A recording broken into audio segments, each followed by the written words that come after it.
likes to be told they're biased. And I hate to be the bearer of bad news here, but bias, or the mental shortcuts that we use to quickly make sense of the world, is inevitable. We try to think that we don't have biases because we would prefer to believe that we are in total control of our thoughts and behaviors, which is false.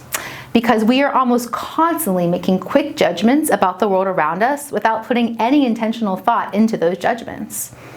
In fact, only 2% of our daily actions and thoughts are intentional. 2%. Everything else we do is on autopilot. We're only in control of our actions when we're paying full attention, when we're actively steering the wheel of our consciousness. But don't get me wrong, bias serves an important purpose in our lives too. If we had to meticulously plan every little action we took, we would go crazy. We should be grateful for autopilot. It keeps us sane. But being an autopilot makes us vulnerable to the ugly side of bias too.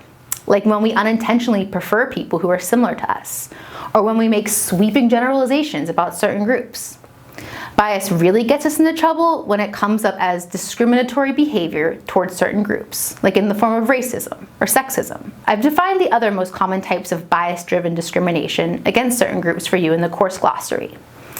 Unchecked bias results in not only workplace discrimination, but also social inequality, prejudice, stereotyping, bigotry, and all the other ugly things that can happen when we see someone as an outgroup member and not as an individual.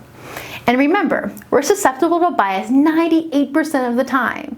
So instead of trying to avoid bias or act like you don't have it, the best way to deal with it is by acknowledging that it exists so you can proactively spot it, both in yourself and in others, and actively counteract it. We can choose to notice and short-circuit our biases before they influence our behavior. Or at the very least, recognize it after the fact and admit when biases do creep into our everyday interactions. Owning our biases allows us to learn from our mistakes and not let them happen again. We can work toward unbiasing our behaviors by increasing our knowledge and awareness of the biases we're most susceptible to, and taking the time to pause and pivot and redirect before our biases influence our decisions and our behavior. Let's start by reflecting on a time in your life when bias negatively impacted your behavior towards others.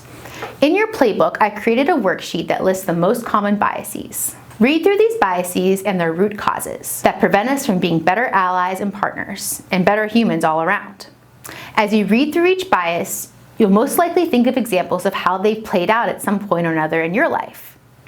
Be sure to write down those examples in the corresponding spaces on the worksheet.